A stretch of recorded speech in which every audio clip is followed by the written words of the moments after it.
skies in search of his next catch. Fletcher is a raptor, characterised by keen vision, sharp beak and powerful talons. These birds will eat anything that they can get their talons on.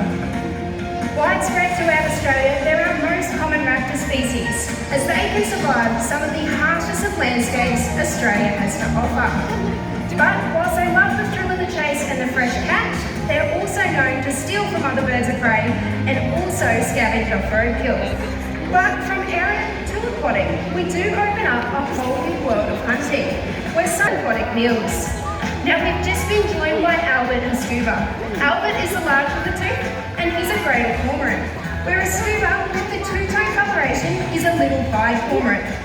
And as you can see, they are perfectly adapted for life in the water, as they lack that water-resistant coating on their feathers that many other birds do have. Also known as a black-necked stork, these birds use the chatter in their beak and long wings to communicate, as they don't have a voice box, just like their items. The prey items javaroos are going after are fish, crustaceans, eels, and even juvenile crocodile. Here, I would love to introduce Claire to take it away. Thanks, Cass.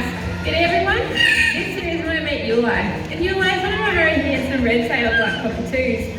Now, not only can Ulai here fly from point to point, he's also been trained to fly from person to person. Now, we are going to try and demonstrate this today, so I'm going to need the help of an adult volunteer out here in the audience somewhere.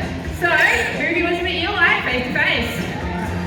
You go. Alright, I'm not really feeling the enthusiasm today, so I'm going to ask again. Who of you wants to meet Ulai?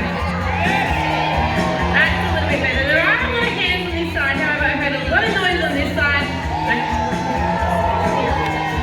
Tough choice, but I'm going to have to go with the gentleman who's being nominated by his family. You've got the Hawaiian shirt on. Can you stand up for me? Alrighty, now what I need you to do, I'll get you to stay there, but can you reach into your wallet and pull me out a $5 note? Now I know you do some laughing, but we really need this note because Ulai, he doesn't know this person. So for that reason, we've trained him to fly to a common, everyday object, and in this case, just so happens to be your note, and I see that you've got one.